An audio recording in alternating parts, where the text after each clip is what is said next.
Olá e muito bem-vindo mais uma vez. Nesse vídeo, eu gostaria de conversar sobre um dos assuntos que mais tem me preocupado em relação à nossa interação com o mundo muçulmano e, mais especificamente, com o mundo árabe. Por volta do ano 637 d.C., os exércitos árabes muçulmanos conquistaram Jerusalém. Lembre-se que os judeus já tinham sido expulsos da cidade pelo exército romano cerca de 500 anos antes. Muito tempo depois, em 1947, as Nações Unidas acertadamente aprovaram um plano que autorizava a criação do Estado de Israel na Palestina. Os judeus tinham sofrido horrivelmente na Europa por muitas décadas, principalmente durante a Segunda Guerra Mundial, e com esse pano de fundo, era natural que se pensasse em uma região que eles pudessem habitar como povo. Nada mais natural que esse lugar fosse a Palestina.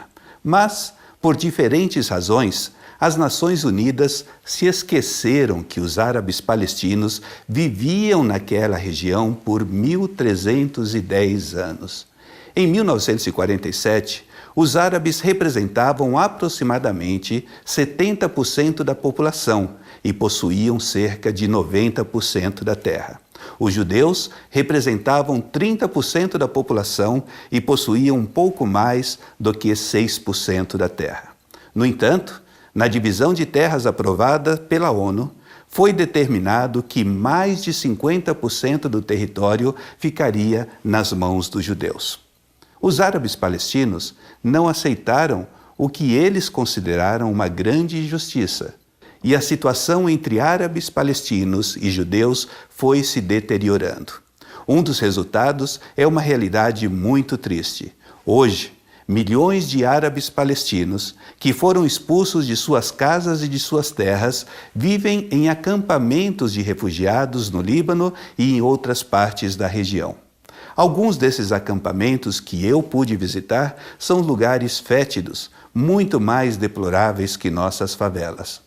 A maioria deles, principalmente os que estão no Líbano, que são cerca de 1 milhão de pessoas, não possuem nacionalidade, não podem sair do país, não podem trabalhar. Em muitos casos, suas crianças não têm acesso nem ao ensino básico. São pessoas sem futuro, sem esperança, prisioneiras vivendo ao ar livre. Para complicar ainda mais a situação, nós nos esquecemos que no meio desses árabes palestinos que tiveram de fugir de seus lares quando Israel foi criado, havia um grande número de cristãos árabes palestinos. E o que os cristãos ocidentais têm a ver com tudo isso? Na euforia criada pela criação do Estado de Israel, que foi entendido como o cumprimento das profecias e o início do fim, inúmeras organizações cristãs com convicções dispensacionalistas foram organizadas, especialmente nos Estados Unidos, mas também em outras partes do mundo, com o propósito específico de persuadir a opinião pública, fazer lobby no Congresso, pressionar o governo e apoiar de maneira prática, inclusive financeiramente, o Estado de Israel e a imigração de judeus para Israel. Esses novos imigrantes judeus são muito frequentemente apoiados financeiramente por organizações cristãs e estabelecidos em assentamentos ilegais que são construídos sistematicamente em terras definidas pela ONU como pertencentes aos árabes palestinos, cristãos e muçulmanos. Isso aumenta a tensão entre judeus e árabes e torna o processo de paz ainda mais complexo e distante, para não dizer impossível.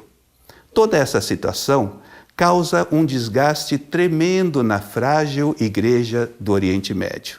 Os cristãos da região passam a ser vistos como agentes de Sião ou simplesmente castigados e perseguidos pelo fato de governos ocidentais patrocinarem Israel, não raro com o apoio de cristãos sionistas.